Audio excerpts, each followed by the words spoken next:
Vamos a escuchar al médico veterinario Jorge Torelli, que es el vicepresidente del IPCBA. Se va a referir a las oportunidades de la Argentina en el comercio mundial de la carne vacuna. Jorge. Bueno, buenos días. Agradezco a la ciudad de Paraná que nos recibieran así, que tuviéramos esta concurrencia. La imagen que ustedes están viendo, me viene una sola cosa a la cabeza que justamente tiene que ver con el marketing, que dice, hay cosas que no tienen precio, para lo demás existe una tarjeta de crédito. Pero bueno, estas cosas son importantes para nosotros y como lo dijo Chito hace un ratito, el mercado interno es nuestro principal mercado. No hablemos de mercados, tenemos que hablar de un mercado y varios clientes. El principal cliente es el mercado interno de la Argentina. Posiblemente haya que ayudarlo, llevarlo a algunos lugares, pero fundamentalmente es nuestro principal cliente y eso no lo debemos olvidar porque cuando vienen hoy estamos en una etapa de vientos favorables en los precios en el mundo, pero algunas veces vienen ciclos tristes y es allí donde justamente el mercado interno es el que sostiene la cadena de ganados y carnes. Bueno, y voy a contar un cuento que siempre lo cuenta Chito, pensé que lo iba a contar hoy, pero no lo dijo. Mi empresa, donde yo ejerzo mi actividad profesional, tiene industria frigorífica, pero también tiene campo aquí en Entre Ríos, o sea que también somos ganaderos, o es ganadero el dueño de la empresa, pero acá viene el cuento, es cortito, me voy a tomar un poquitito de tiempo. Se mueren 3 personas, un médico, un abogado y un ganadero. Se encuentran en el cielo mientras estaban esperando la encuesta de San Pedro para saber si pasaban o no. Y entre ellos charlando, el médico le pregunta al abogado y dice, vos, si volvieras a nacer, ¿serías abogado de nuevo? Ni loco. Tuve que defender cosas que no eran inocentes. Tuve que hacer cosas que yo no quería, que no eran éticas y que por la ética profesional tuve que guardar secretos que me atormentan. No volvería a ser abogado. Y si vos serías médico, no, yo era obstetra. Vos te imaginás que me llamen a cualquier hora de la madrugada porque hay una señora que está por tener familia, que algunos partos fueron muy bien, pero algunos partos fueron mal. Algunas madres estaban perdido, o sea, habían perdido un poco la calma y eso era un problema. No volvería a ser médico. Y el ganadero miraba, entonces entre los dos le preguntan, dice, este es cuento de Ulises Forte, ¿no? Dice el ganadero, ¿vos volverías a ser ganadero? Y si yo naciera volvería a ser ganadero, porque la vaca alguna vez va a valer. Eso se llama, en términos actuales, resiliencia, digamos, ¿no? La ganadería es resiliente, ya que está de moda. Voy a usar 2 o 3 términos que están de moda actualmente. Bueno, vamos a hablar un poquitito de mercados. Esto es un cuadro muy grande. Aquí abajo están, sobre la faena. Con respecto a lo que es el año pasado, aumentamos en 1.8%. En lo que es producción de carne, bajamos un 2%.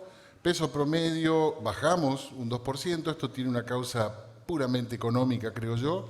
Hay que dar la vuelta más rápida posible. Eso implica de que el mercado interno consuma animales más livianos, que es un problema a resolver. La faena de hembras aumentó un 9.4%, pero después voy a tratar de explicar por qué yo creo que no estamos en una fase de liquidación, sino que estamos en una fase de equilibrio. Más lo digo ahora. En realidad lo que bajó es la faena de machos. Hay una cierta retención de machos o por una recría o porque lo están llevando a algún peso superior para que sirva para el doble propósito, exportación y consumo interno, y esto generó en términos relativos que la faena de hembras aumentara. Pero en términos absolutos, los 23.900.000 vacas o vientres siguen estando, solamente bajaron vacas, bajaron vaquillonas, y subieron las terneras. Probablemente estemos en una fase de equilibrio y renovando el rodeo. Después tenemos en el caso de las exportaciones, estos son los primeros 9 meses, ya llevamos 566.000 toneladas, después me voy a referir un poquitito más a eso. El consumo per cápita está en 50 kilos por habitante y por año, y el porcentaje de exportaciones hoy es el 24%, o sea, el 76% de la producción de carne argentina se va a parar al mercado interno. Cuando nosotros, esto es lo mismo que yo le estaba mostrando, pero ya mostrándolo que estamos en una fase de equilibrio, fíjense que la faena no ha cambiado mucho, no es que, fíjense en las barras, no tenemos grandes diferencias. Lo mismo ocurre con el caso de la faena, un poco más de faena, pero nada importante que sea visible.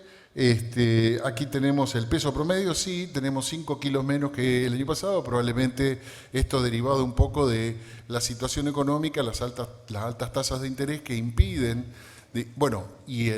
estas altas tasas de interés sumado al aumento del precio del cereal, fundamentalmente el maíz, ha llevado a que los filoteros fundamentalmente, que son proveedores de un 60 o 65% de la faena de Argentina, ya sea formal o informal, los feedlots, digo, específicamente profesionalizados, o los feedlots más caseros, son un 65% de la faena, y el costo del maíz ha llevado a que tratemos de producir los kilos más rápidamente posible, y cuando tengamos la categoría para vender, aunque el mercado exija una categoría un poquitito más pesada, igual estemos vendiéndola, pero por una cuestión financiera, para dar una vuelta muy rápida y no tener capital inmovilizado.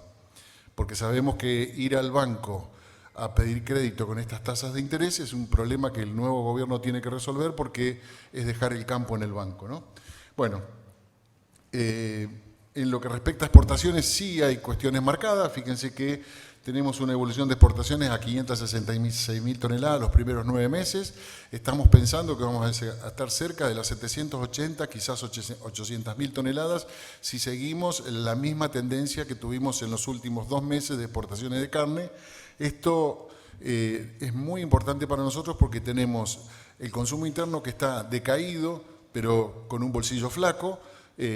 Se recuperará seguramente si el bolsillo engorda un poquito, porque es cultural para la Argentina consumir carne vacuna, y nos volveremos a establecer en la banda de 55 a 60 kilos por habitante y por año. Pero lo importante de todo esto es que de ningún modo la oferta de proteína animal ha disminuido para el poblador argentino. Argentina es uno de los países que, dentro de los 3 países del mundo, que más consumo de proteína animal tiene, con diferentes matrices.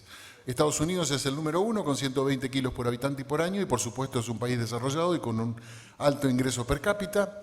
Australia, que también tiene un alto ingreso per cápita, son pocos habitantes, tiene 117 kilos por habitante y por año, y Argentina, que está alrededor de los 117 kilos también por habitante y por año. O sea, somos de los 3 países, los otros 2 son países desarrollados, nosotros estamos en vías de desarrollo. Esto no es menor, porque tenemos menos poder adquisitivo per cápita, y sin embargo somos grandes consumidores de proteína, y dentro de esa matriz somos los que más carne bovina consumen. En este momento de depresión, fíjense ustedes, 50 kilos por habitante y por año. El 74% de la producción de carne argentina va a parar a nuestro principal cliente, que es el mercado interno. No hay que menospreciar esto, no es una debilidad, es una fortaleza.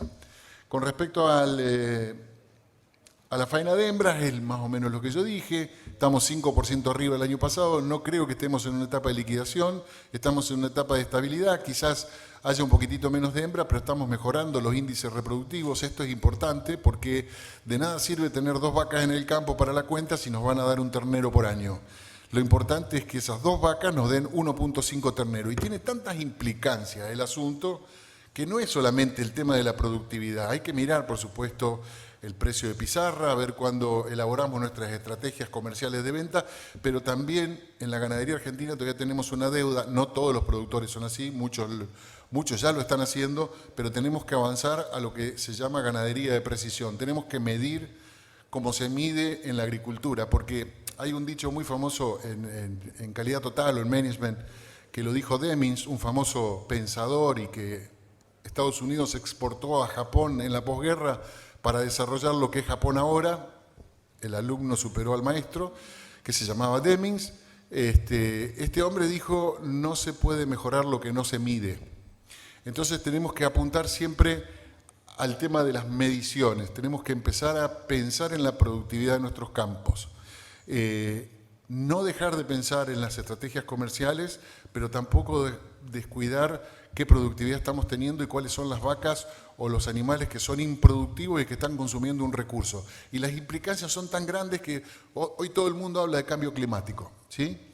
Entonces dicen, Argentina es uno de los países, nos acusó la chica esta, Greta Thunberg, de que somos uno de los productores de gases de efecto invernadero. Es cierto, los bovinos producen sobre la pastura gases de efecto invernadero, 30 a 50 litros por hora de gas metano, de dióxido de carbono, y el más jodido, el más peligroso, que es el óxido nitroso, pero en pequeñas proporciones. Lo que no dice Greta es que la pastura sobre la cual está la vaca secuestra más carbono que lo que produce la vaca, o sea que el balance es negativo. No puede ser entonces que nos consideren a la ganadería bovina como uno de los grandes productores de gases de efecto invernadero y nos comparen con la industria petroquímica pesada, porque esos sí agregan carbono a la atmósfera, sí agregan gases a la atmósfera, porque lo sacan del subsuelo y lo queman en la atmósfera y va a terminar yendo arriba. Pero la ganadería es como que recicla el mismo carbono que produce. Esto es una realidad, y hay estudios científicos que están apuntados justamente a esto. Y por otro lado, al aumentar la productividad de nuestros campos, yo siempre me extiendo, voy a hacer más corto todo, pero al aumentar la productividad de nuestros campos, cuando nosotros decimos cómo disminuimos el impacto climático de la ganadería, aumentando la producción por kilo de producto. Si yo tengo 2 vacas y produzco un ternero, produzco 100 litros de gas por hora para producir un ternero. Ahora, si produzco 1,5 terneros por unidad de producto, voy a producir los mismos 100 litros de gas por hora, pero con una vaca mucho más productiva. Esta es la principal defensa a la cual tenemos que apuntar con el tema de cambio climático. Y por supuesto, hay otras cosas técnicas que hay dando vuelta, pero fundamentalmente nosotros resolveríamos muy fácilmente esto.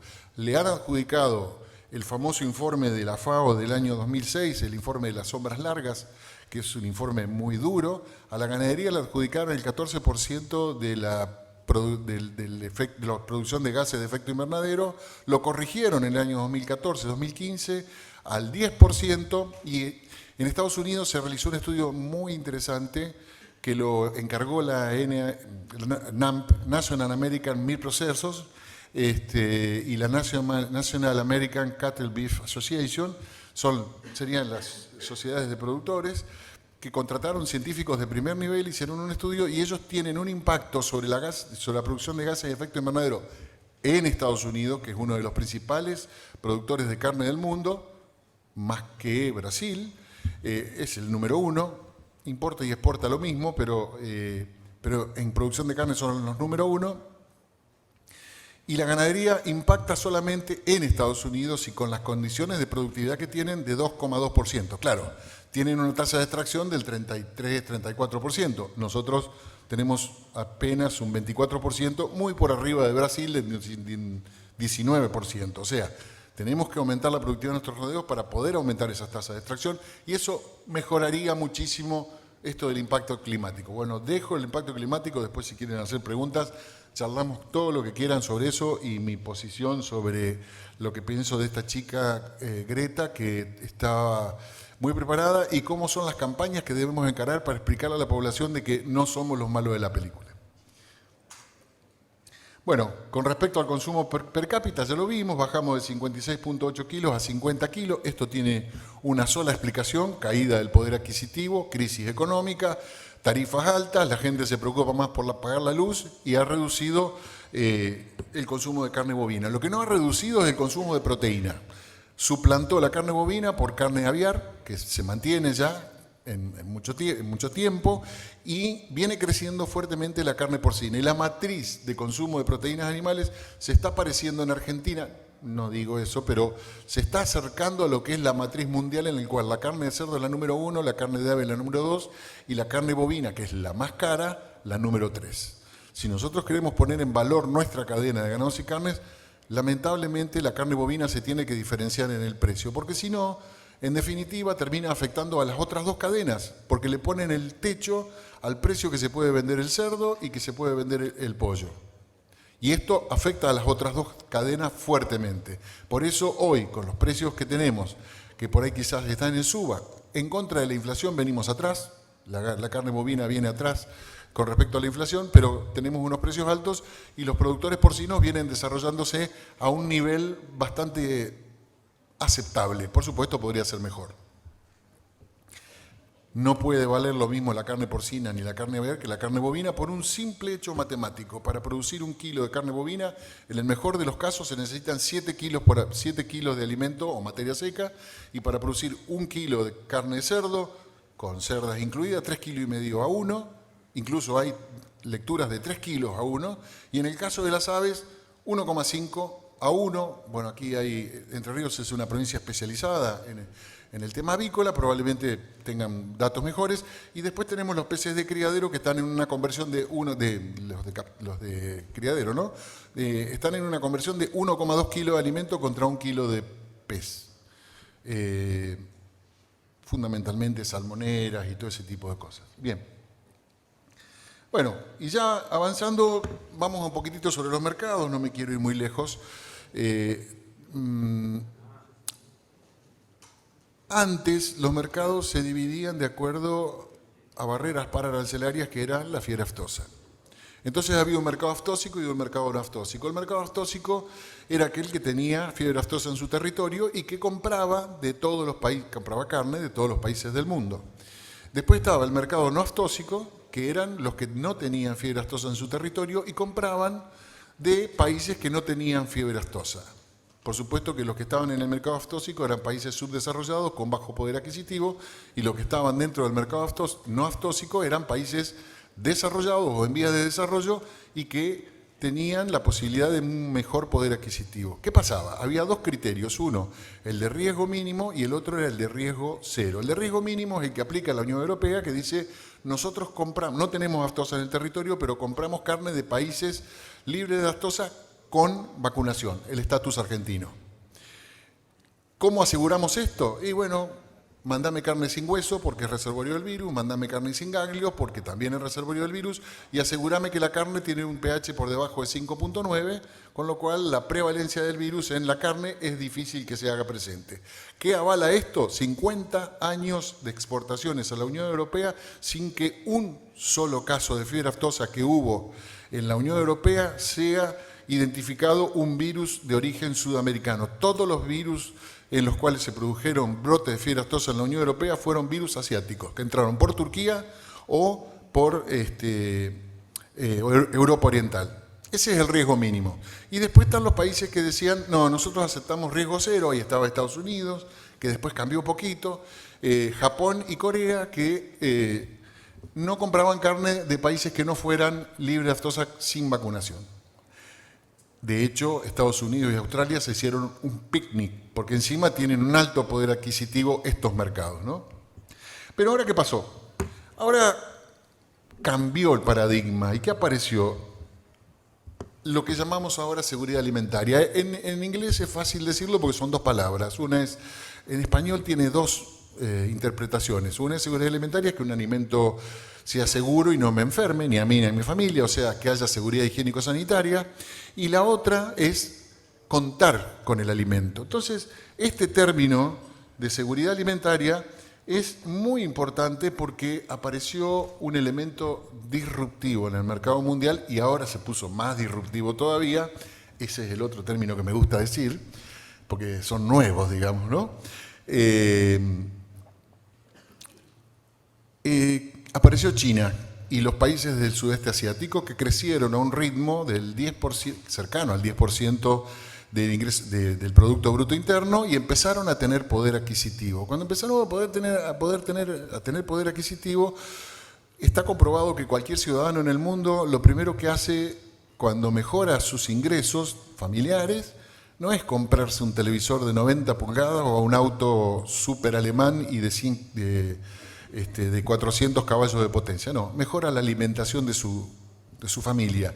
Y en esa pirámide de la alimentación está la alimentación básica y después se van estratificando diversos eslabones. Pero en la punta de todo eso está la carne bovina. La carne bovina, que hoy en el mundo es escasa la oferta para atender la demanda. Esto no viene pasando desde ahora. Ya hace unos 15 años o 16 años que la oferta de carne en el mundo es insuficiente para atender la demanda. Por eso la tensión de los precios. Ahora, cuando aparece algo que desequilibra el mercado, peor todavía.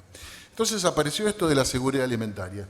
Y todo el mundo se empezó a preguntar, por ejemplo, los japoneses dijeron: che, los australianos le están vendiendo carne a China. Y no nos están vendiendo a nosotros. Pero si nosotros tenemos plata, bueno, los chinos también tienen plata. Resulta que los chinos tienen ahora, ya hoy, 300 millones de habitantes de clase media de alto poder adquisitivo. O sea, cuando me refiero a eso, me refiero a que tienen un ingreso per cápita muy parecido al de Estados Unidos.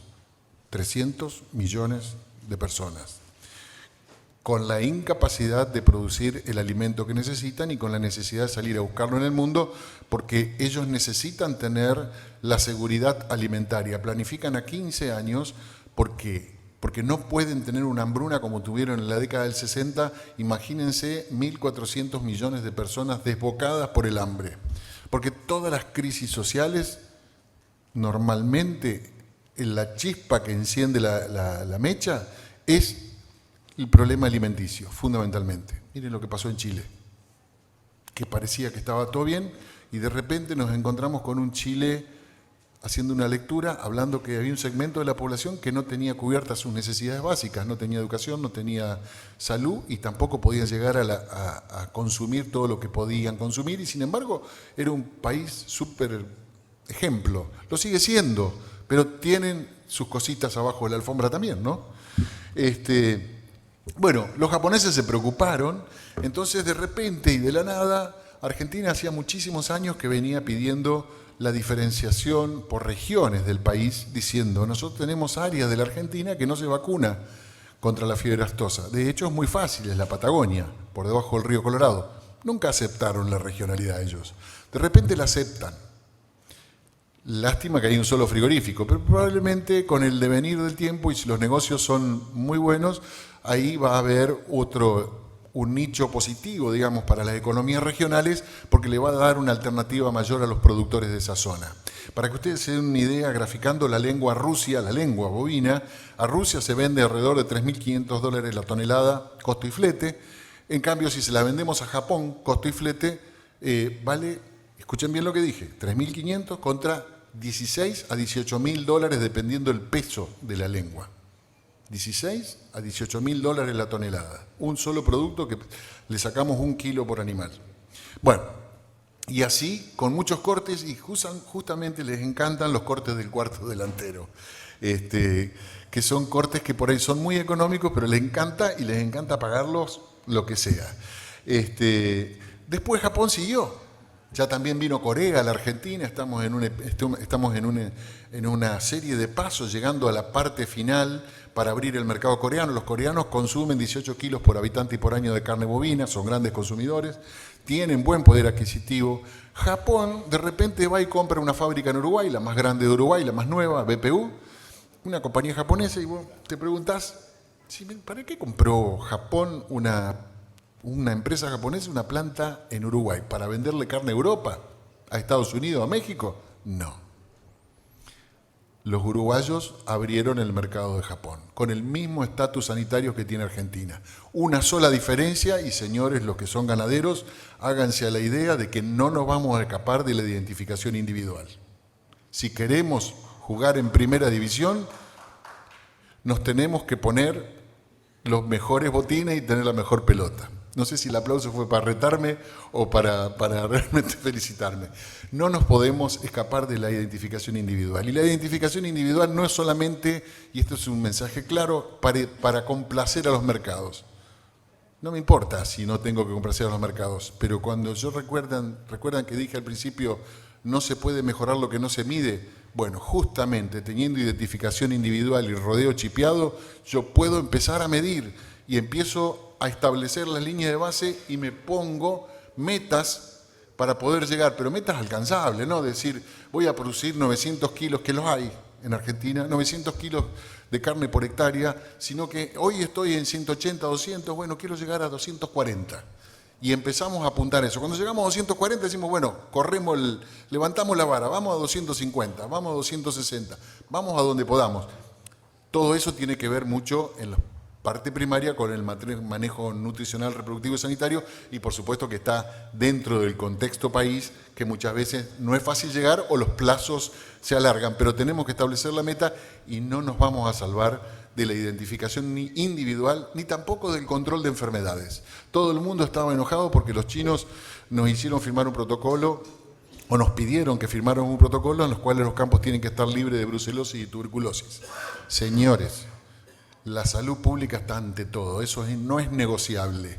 Y el hecho de tener planes de erradicación de brucelosis y tuberculosis es muy importante, no para venderle a China, para la salud pública del Estado, de la gente que está adentro de la Argentina. Esto es básico. Entonces, tenemos que eliminar las enfermedades, porque aparte tiene un retorno económico rápido. Si eliminamos la brucelosis, ¿cuántos? Bueno, acá hay veterinarios que están en el campo, por allá andaba Fierro, acá está Sato, está Jorge Grimberg. ¿Cuánto mejoramos nuestros índices reproductivos si eliminamos por lo menos las pérdidas de los abortos por brucela? Un montón. Se repaga la vacuna o se repaga el plan de control muy rápidamente. Vamos a seguir. Me estoy yendo del tema. Esto me salió el veterinario adentro, disculpen. Bueno, esto es un cuadrito hecho por el Rabobank en el año 2007, 2017 y 2027, pero vamos a enfocarnos en este 2017. Se produjeron 70 millones de toneladas de carne bovina. En azul es carne bovina, en celeste porcina, amarilla la aviar, la verdecita clara es peces de criadero y el de arriba es peces de captura. En el año 2027 vamos a necesitar de carne bovina 79 millones de toneladas. Esto fue elaborado antes de que apareciera la peste porcina africana en China. O sea, la historia levantó la vara para arriba. Díganme ustedes, ¿de dónde vamos a sacar los 9 millones de toneladas de carne bovina que necesitamos para suplir la demanda proyectada en el mundo? Las proyecciones cada vez, antes las hacíamos al 2050, era re fácil, porque en el 2050 yo podía hacer una proyección en el 2050 y después, primero, que no iba a estar yo, y segundo, que quién se iba a acordar que yo había dicho eso. Y si lo había dicho y la pegaba, me ponían en los libros. Bueno, ahora las proyecciones cada vez son más cercanas. Ya estamos hablando del 2027. Probablemente el año que viene el Rabobank empiece a hacer proyecciones al año 2024. Ahí no más. O sea, cada vez se va ajustando más los números, estamos llegando a una mayor precisión en la numeración. ¿A dónde va a ir esa carne? La que se va a necesitar en el 2027, fundamentalmente China, que va a necesitar 680.000 toneladas, estas son números groseros, ¿no? 680.000 toneladas de carne bovina, el Medio Oriente y Noráfrica. El Medio Oriente y Noráfrica es el punto del mundo donde mayor posibilidades de crecimiento del consumo tenemos. Recuerden ustedes, ellos tienen muchos recursos naturales, fundamentalmente de la minería. Cuando alcancen un poder adquisitivo realmente razonable, van a empezar a consumir y va a ser algo parecido al efecto chino. El otro lugar es Corea del Sur, 165.000 toneladas, México, 165.000 toneladas y Egipto, 151.000 toneladas. Acá está el corte. Bueno, esto va a quedar acá, va a estar en la página, así que lo pueden sacar a los datos de allí. Bien, cuando yo dije, ¿y dónde están los territorios que podemos? Porque hay una parte, a ver, en la producción de aves y cerdos se puede hacer en espacios reducidos, lo único que necesitamos es el cereal, no compiten por el territorio con la producción de cereal. Pero la ganadería tiene una parte que inevitablemente compite con la agricultura, que es la necesidad de territorio para la cría. Entonces, hemos desplazado la ganadería a lugares de mediana y baja aptitud agrícola, pero atención, no hablo de zonas marginales, hablo de alta aptitud ganadera. Esto es importante decirlo, porque cuando uno habla con un australiano y te dice, ¿vos qué consideras marginal? Qué sé yo, el sur de la provincia de Buenos Aires con un régimen de lluvia de 600 milímetros anuales. Marginal es Alice Spring, donde llueve 0, en el centro de Australia, donde llueve 0 milímetros por año, la gente tiene que vivir bajo tierra y la única explotación posible es la minería, ni las lagartijas están arriba. Esto es importante tenerlo en cuenta. Por eso la ganadería se ha desplazado al NOA, al NEA, a la parte de la pampa húmeda donde los campos son de mediana y baja aptitud agrícola, cerca suelos salitrosos, pero que tienen una muy buena salida para la cría, para la ganadería. Bueno, acá está lo mismo que decíamos antes, 566.000 toneladas, ya llevamos 2.000 millones de dólares de exportaciones de carne, de ingresos de divisas. Yo creo que vamos a llegar a los 3.000 millones de dólares de ingresos de divisas este año. Y lo voy a decir como importante, más 250 millones de dólares de ingresos de divisas por menudencias, derivado, coproducto de la carne bovina. Y unos 50 millones de dólares de cebos, de exportaciones de cebos, animales y de harina de carne. Estamos hablando de 3.300 millones de dólares. Agreguémosle a eso los 500 millones de dólares que va a aportar la carne avícola y agreguémosle el crecimiento de la carne porcina que va a estar, algunos dicen 20, 30 y hasta 50 millones de dólares. Vamos a estar pegándole a los 4.000 millones de dólares de ingresos de divisas en el complejo de proteínas animales. Y estas tienen valor agregado porque transformamos el grano en otro producto. O sea, estamos agregando valor y estamos exportando agregado de valor. Yo creo que el gobierno que va a tomar el poder probablemente se va a fijar mucho, y esto es importante de difundir. Tenemos que hacernos visibles como cadena de producción de proteínas porque incluimos también la agricultura. Somos grandes generadores de ingresos de divisas. Esto es importante porque el gobierno que viene va a necesitar ingresos de divisas. No es menor. Por supuesto, si lo comparamos con la fuga de capitales del mercado financiero, los números parecen muy chiquitos, pero si lo comparamos con el complejo agroindustrial, estamos pegando, no es que lo vamos a alcanzar, pero ya empezamos a tener visualización. Esto, como vienen las exportaciones mensuales, 62.000 toneladas mensuales en el año 2019, pero en realidad lo importante, creo que estaba por acá, no la tengo, pero los últimos 2 meses estuvimos en 80.000 toneladas, sobre las 80.000 toneladas. Por supuesto, el más importante es China, que se llevó el 73% de la exportación de Argentina de carnes, Chile el 6%, Israel el 5.3%, Alemania el 4.8%, Rusia el 2.7%, Países Bajos 2.5% y otros el 5.3%. Acá me acordé de una cosa, cuando hablábamos de países exportadores, Ulises dijo que estamos en el 5.º lugar. Bueno, vamos a corregir eso. No lo voy a desautorizar a él, pero el primero es Estados Unidos, o Brasil, productor de carne de Estados Unidos, exportador es Brasil. Brasil es el número 1, es Australia el segundo, Estados Unidos el tercero, la Unión Europea el cuarto. A la India no la cuento porque la India exporta carne de búfalo, no de carnes bovinas, pero en el procesado es proteína animal, pero quiero comparar manzanas con manzanas. Si disgregamos la Unión Europea, estamos en el 4.º lugar, o sea, avanzamos 1. Y como dicen en el campo, caballo que alcanza a ganar quiere.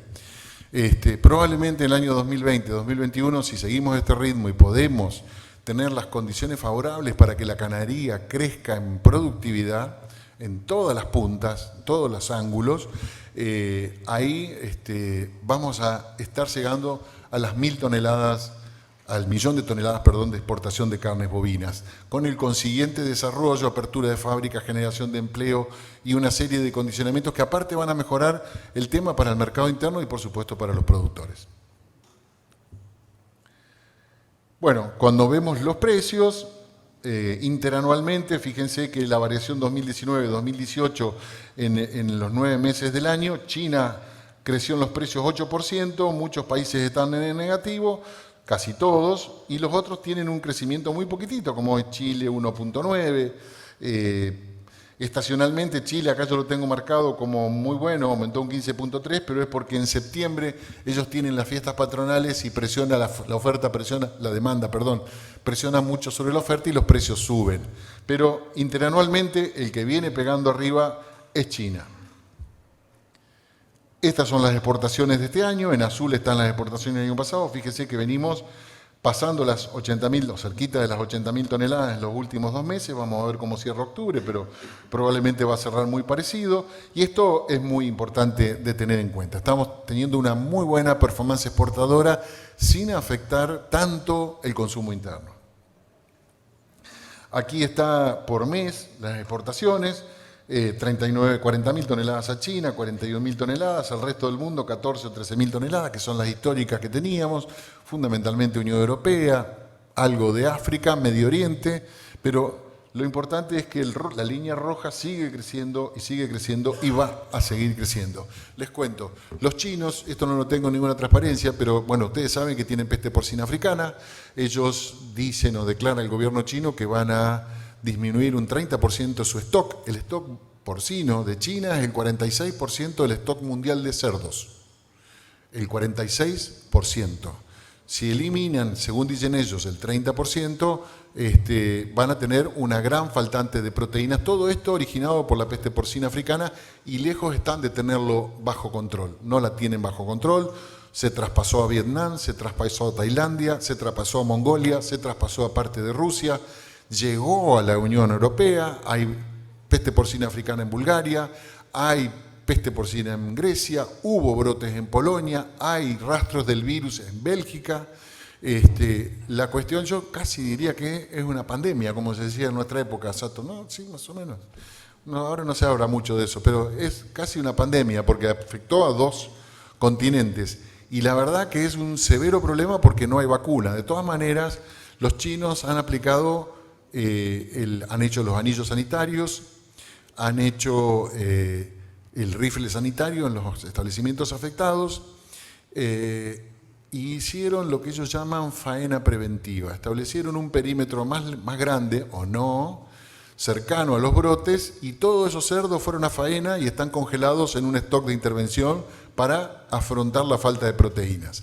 Dicen que este stock de intervención va a caer en mayo, dice el Rabobank, dice que va a caer a los mínimos en mayo-junio, así que podemos esperar que en mayo-junio del año que viene tengamos una mayor tensión en los precios que van a pagar los chinos, porque van a salir a buscar carne de la forma que sea necesaria. No quieren cualquier carne, cualquier carne.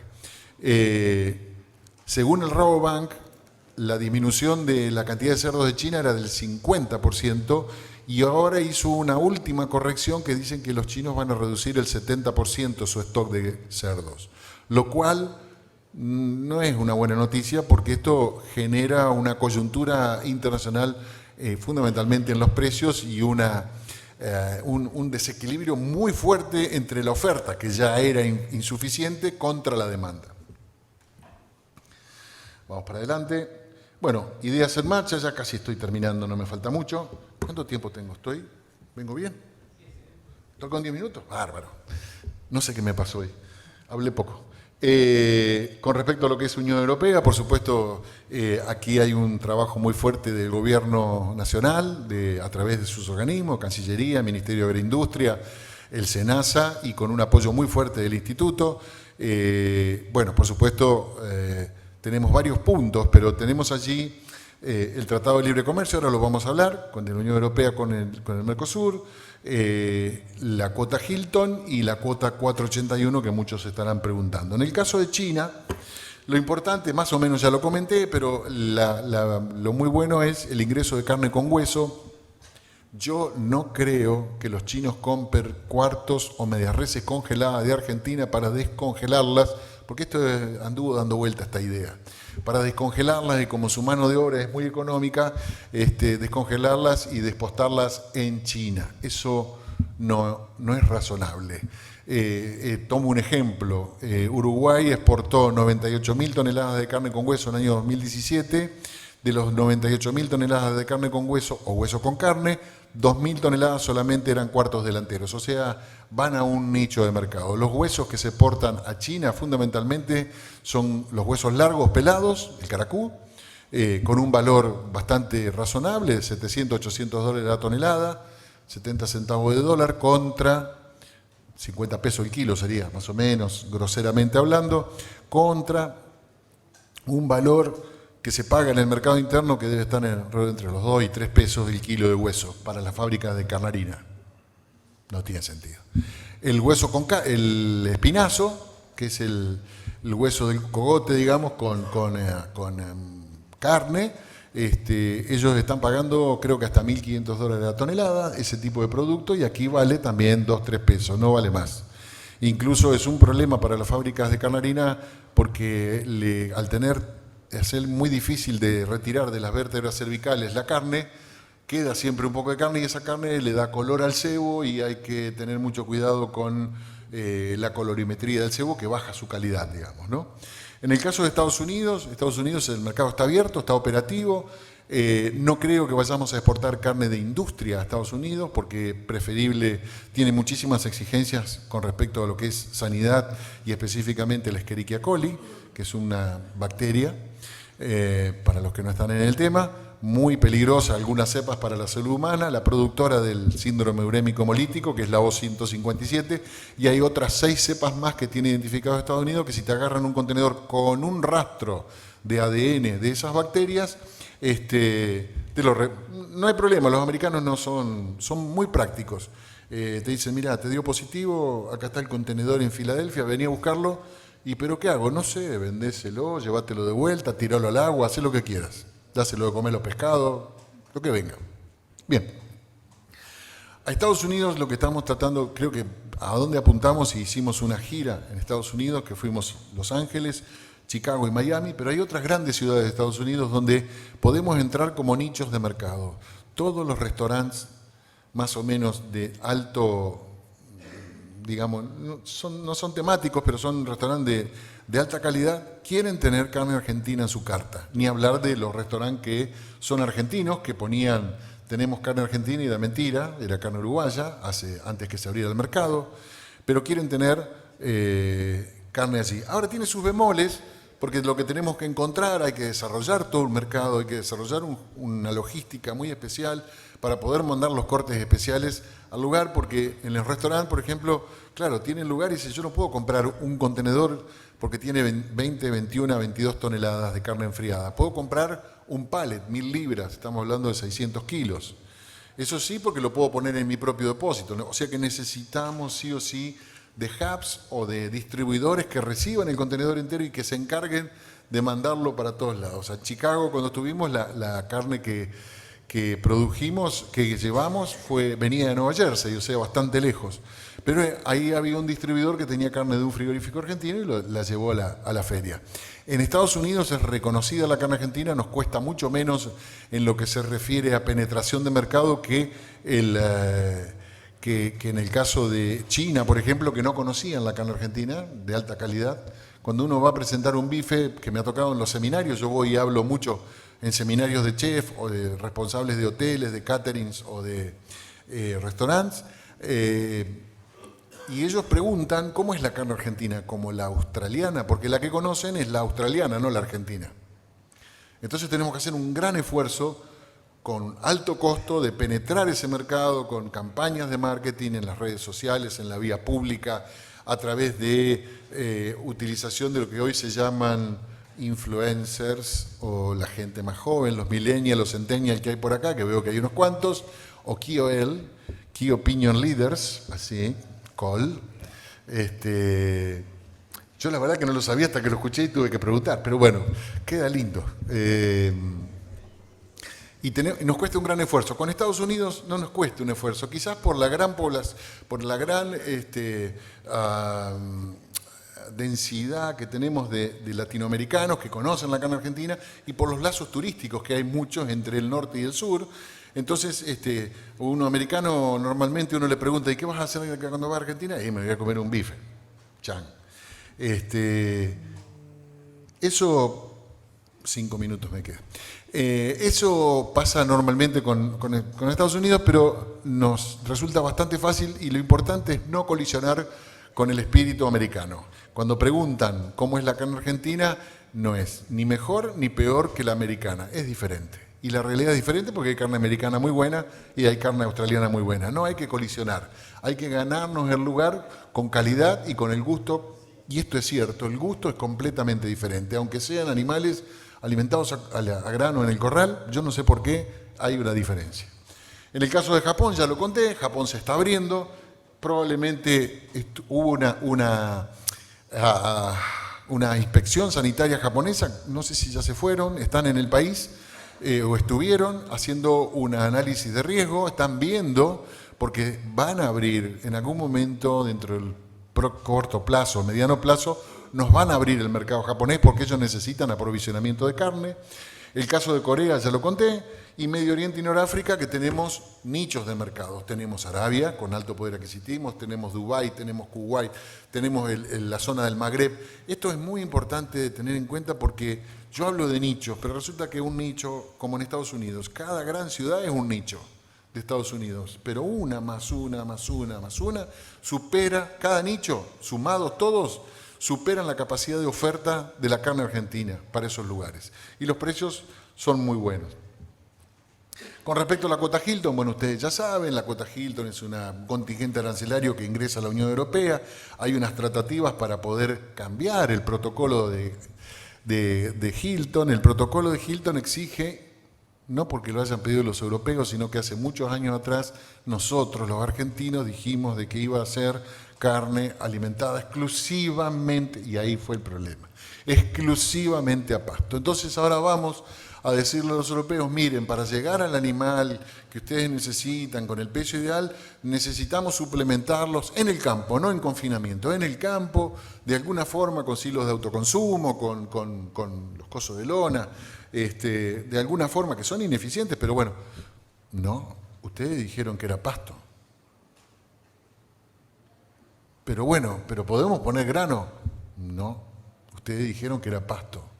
Y en el certificado de autenticidad Hilton, cuando uno manda a la Unión Europea para que le hagan el descuento de ese arancel de ingreso que cobra la Unión Europea de 1,05 euros por kilo, no importa qué carne sea, dice carne exclusivamente a pasto, no dice granos.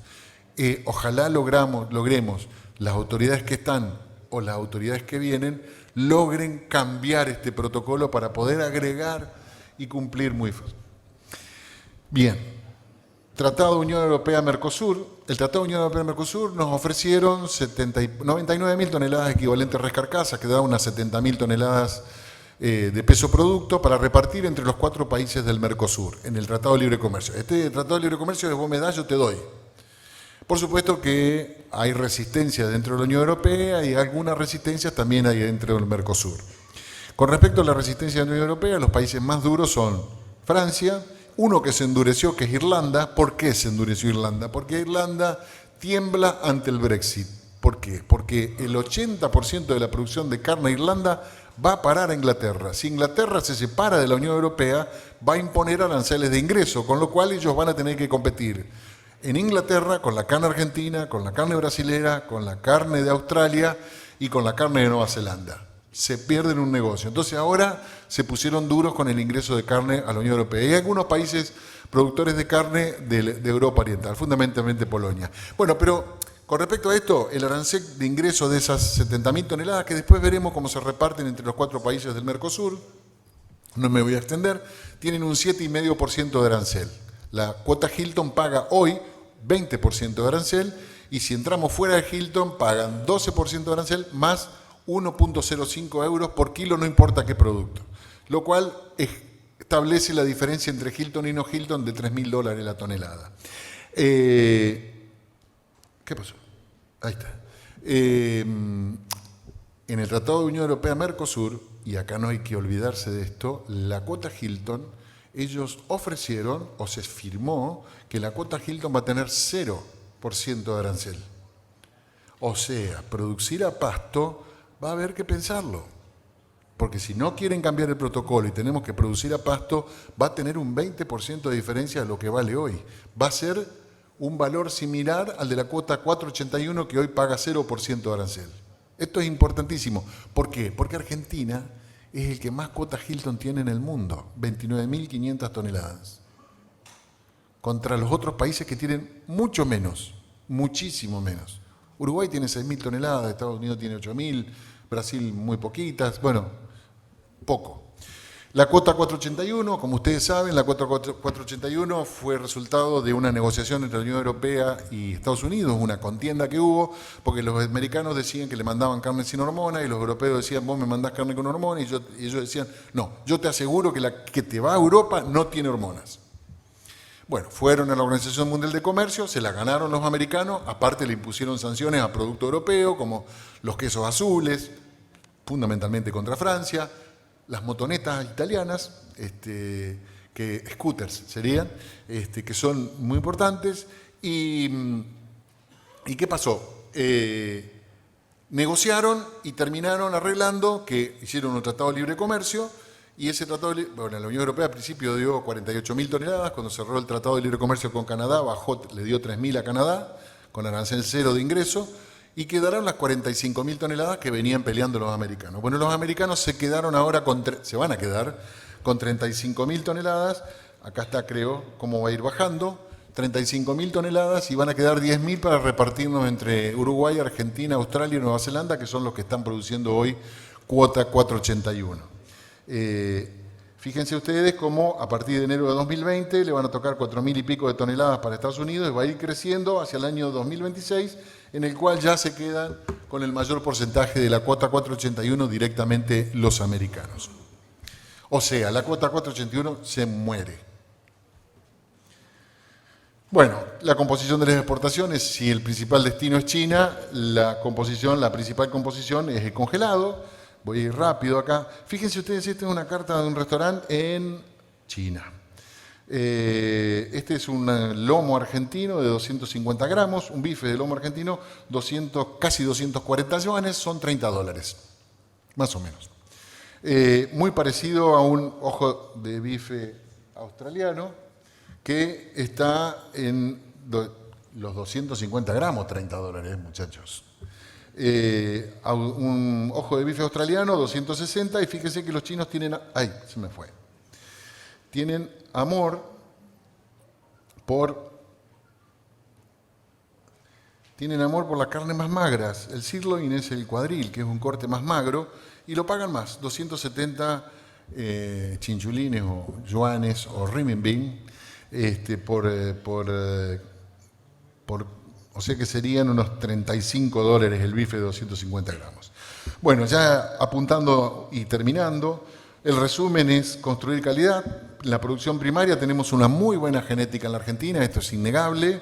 En el manejo nutricional, reproductivo y sanitario, no todo el universo de productores tienen una posibilidad de acceso, y lo importante es que tenemos que actuar sobre productores que no están aplicando tecnologías de bajo costo, que fundamentalmente es manejo y conocimiento y la medición y saber dónde estoy parado para saber a dónde quiero ir.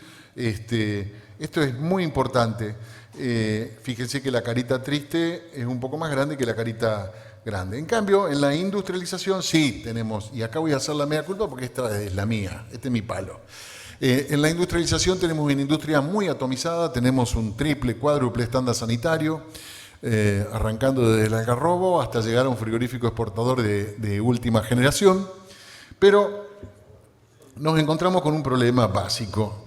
Y el problema básico es que nosotros en la industria frigorífica y en la Argentina, lo que nosotros llamamos en veterinaria, se llama transformación del músculo y carne, que son todos los cambios bioquímicos que ocurren después de la muerte, tiene mucho que ver cómo llega el animal al sacrificio, pero tenemos una terneza basal que depende de la genética del animal. Luego tenemos las primeras 48 horas donde se presenta el rigor mortis, que se produce una fase de endurecimiento, y luego la fase de tiernizado. La fase de endurecimiento es muy importante descender el frío lentamente para no afectar la acción de las enzimas proteolíticas que actúan en un primer momento. Esas enzimas proteolíticas que actúan en un primer momento son las que desencadenan los cambios bioquímicos que van a tiernizar la carne. Si yo faeno a la mañana y saco a la tardecita noche o la madrugada de la noche siguiente un animal, para que ese animal sea tierno necesito dos condiciones: que tenga pocas fibras conjuntivas y que tenga mucha agua, o sea, un bebé, que es lo que estamos faenando. Yo a un animal joven de 300 kilos lo faeno y lo puedo maltratar así porque es tierno de por sí. La terneza basal supera a cualquier cosa o a cualquier cosa que podamos transgredir. Ahora, si ponemos un novillo de 500 kilos y lo tratamos así, esta mesa es más blanda que la carne de ese novillo. Es así. Si nosotros no tenemos eso, no vamos a llegar a nada. Y después tenemos la fase de tiernizado, que es ya cuando actúan, ya la parte de maduración, donde actúa todo un complejo de enzimas proteolíticas, calpaínas, calpastatinas, bueno, toda una serie, un complejo bacteriano, digamos, porque las primeras dependen del calcio, pero las segundas no, donde se produce ya la maduración y la tiernización. Esto se usa mucho en los restaurantes de Buenos Aires. Tengo un cuento, yo sé que me estoy pasando en el tiempo, pero no quiero dejar de contarlo. Había un famoso chef que andaba por el mundo, lo habrán visto en televisión, que se llamaba Anthony Bourdain, se suicidó en 2018. Este chef era muy ácido, en inglés, y era muy ácido en los lugares donde iba, criticaba mucho las comidas. O sea, le hacía una crítica muy fuerte, era muy especial el hombre. Bueno, fue a comer a un restaurante en Buenos Aires que se llama La Brigada, que es famoso, porque el dueño de La Brigada es un obsesivo de la maduración y de la tiernización de las carnes. Entonces, él va, elige la carne en el frigorífico, él la tiene en maduración, él la pone en el plato y él decide en qué momento hacerlo. Anthony Bourdain, La Brigada es donde fue a comer la señora de Obama cuando vino a Argentina. Anthony Bourdain se sentó, comió un bife, le traen un bife, un ojo de bife, y como hacen los mozos en muchos restaurantes de Buenos Aires, cuchara, y se lo cortó con la cuchara. Entonces el tipo, en inglés muy ácido, le dice, pero la cuchara tiene filo.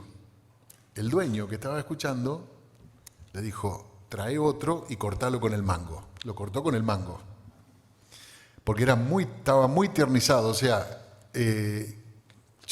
yo me enteré de esto porque vi el programa de Anthony Bourdain justo sobre la carne argentina. Lamentablemente falleció el tipo, pero habría que recuperar por lo menos ese tape, ese video. ¿A dónde tenemos el problema? La industria frigorífica no está preparada en condiciones, toda la industria frigorífica, en capacidad de frío para poder llevar adelante esta primera fase, aunque sea para llegar al mercado interno. No está preparada en capacidad de frío ni en capacidad de cámaras. Esto es importante decirlo y yo creo que hay que establecer un plan para que los frigoríficos se incluyan, pero un plan a largo plazo, no una cosa de que mañana empieza a hacer otra cosa. No.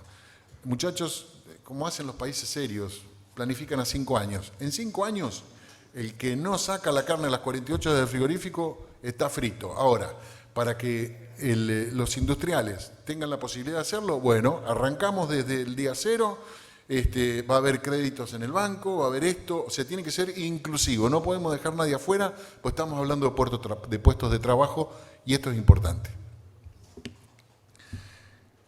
Bueno, acá viene, ya es lo último, esto lo muestro siempre, pero la especialización es igual a agregar valor y terminando nos encontramos con estas cosas que van apareciendo, el famoso tomahawk, que es un pedazo de costeleta, de bife, esto es el ojo de bife, digamos, pero es la costeleta de las primeras vértebras torácicas, que le dejan, esto no va a funcionar en la Argentina porque esta parte, o esa parte, o esa parte, es la mejor parte del asado. Entonces, no funciona esto.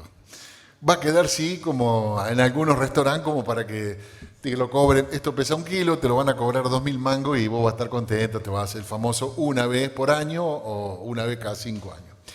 Después nos encontramos, por ejemplo, con este tipo de cortes que van a empezar a aparecer. Esto que es el T-bone, que es la costeleta, con la costeleta fina, para que todo el mundo la entienda, con el pedazo de lomo. Ahora, cuando el lomo tiene 1.25 pulgadas, tiene otro nombre, se llama porterhouse. Es el bife angosto, acá, con el lomo ahí, porque el lomo, recuerden ustedes que tiene una cabeza, el tournedos, que sería el rollizo del lomo, y después tiene el filet mignon. Eso es francés.